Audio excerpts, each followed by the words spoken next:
Qu'est-ce que McDonald's? Oui, c'est le sujet de la vidéo.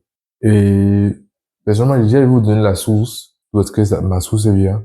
Il y a une vidéo d'Idriss Aberkan qui s'intitule Comment les riches, pardon, restent riches. Donc, c'est le sujet de la vidéo. Donc, si vous allez sur sa chaîne, c'est une vidéo qui a fait à peu près 1 million de vues, donc ça a fait pas mal de buzz. Selon les vues, en tout cas.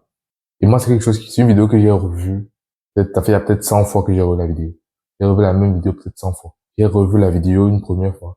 J'ai rien compris. Deuxième fois. J'ai rien compris ensuite. Troisième, quatrième, j'ai rien compris. Peut-être au bout de la 10e fois.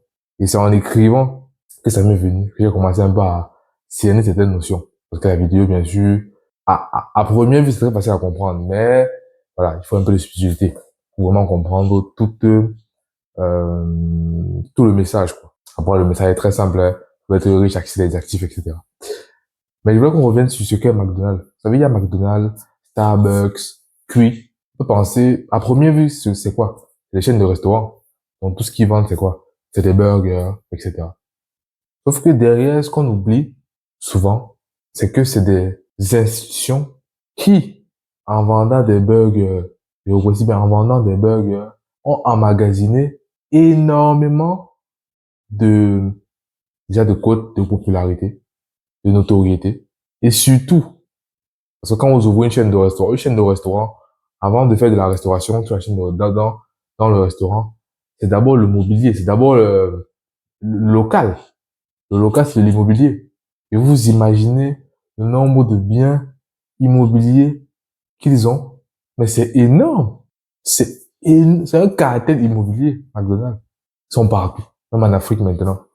Tout récemment, je causais avec un de mes colocataires sénégalais qui me disait qu'au Sénégal, il y a un McDonald's.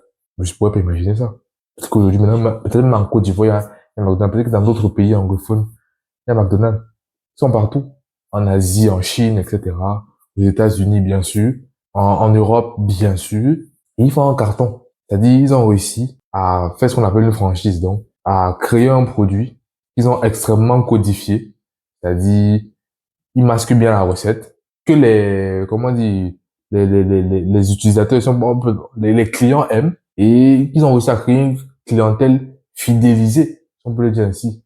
Et donc, par ça, ils créent des franchises, donc des personnes qui vont venir payer pour utiliser le nom, l'image, etc. de McDonald's, mais payer aussi leur façon de faire. Donc, eux, ce qu'ils vont faire, c'est quoi? C'est qu'ils vont leur envoyer les procédés, ils vont leur envoyer le matériel, les pains, les, les tranches comment dire, de saucissons, c'est comment dire, de viande, vous savez, les steaks, voilà, qui entre des burgers, les salades, tout ça. C'est eux qui fournissent tout. Et vous, tout ce que vous faites, c'est que vous assemblez, vous vendez. Et donc, ils vont l'apprendre au franchisé, qui lui va ouvrir sa franchise, va reverser un certain pourcentage, il va commencer à vendre, etc. Et donc, parce que il y a déjà tout un nom, tout un travail de marque qui est travaillé derrière, ça se vend facilement. Surtout que les McDonald's, très souvent, ouvrent dans des zones très, comment dire, à fort taux de trafic. McDonald's, récemment, je me rappelle quand je regardais les vidéos documentaires sur comment est-ce qu'on ouvre une chaîne de restaurant. Je ne savais pas, mais vous savez carrément, quand vous voulez ouvrir un restaurant, est-ce que vous pensez souvent au fait qu'il faut rester dans le restaurant pour savoir le nombre de personnes qui passent devant le restaurant? Ça m'avait beaucoup choqué. Je me suis dit, mais ça, c'est une étude de marché quand même ouf. C'est-à-dire, vous engagez des personnes qui vont rester devant votre restaurant, devant votre local, où vous voulez faire votre restaurant. Ils vont rester toute la journée. Ils vont compter après le nombre de personnes qui passent là-bas par jour. Et c'est un facteur extrêmement déterminant à Skip.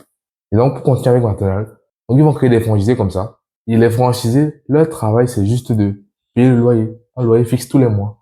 Et donc, ce que McDonald's réussit à faire, c'est à racheter de l'immobilier, premièrement. Donc, ils ont des biens immobiliers partout. Ce qui peut leur permettre de prêter, voilà, donc d'acquérir de nouveaux biens immobiliers aussi facilement. Déjà parce qu'ils ont le nom, parce qu'ils ont prouvé qu'ils peuvent payer les loyers, etc. Donc, c'est facile pour eux d'aller lever des fonds à la banque, très facile. Et ils ont comment on dit, des revenus constants, presque tous les mois, et presque assurés. Et c'est ce qu'on appelle une régie immobilière, c'est-à-dire une entreprise qui gère ses biens immobiliers, et non plus comment on dit, une chaîne de restauration. Parce que la chaîne de restauration, si on demande que ça ne marche plus.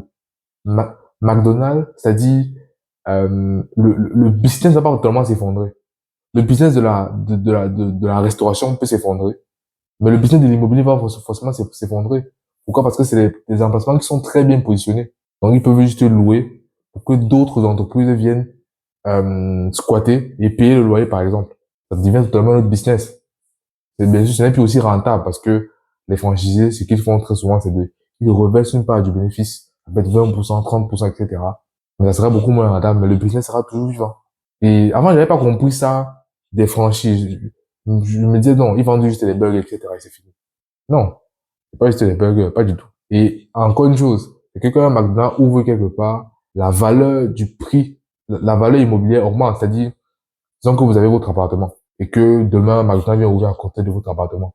Votre appartement prend de la valeur. Si vous le louez à, disons quoi, 600, 1200 $, 1200 €, vous pouvez le louer à, je sais pas, 1300, ça dépend, mais très souvent, ça augmente à ce qui se dit de 20%. Énorme, énorme. Donc, au final, McDonald's est ce qu'on appelle une régie immobilière. Donc, une, bien sûr, un conglomérat de franchises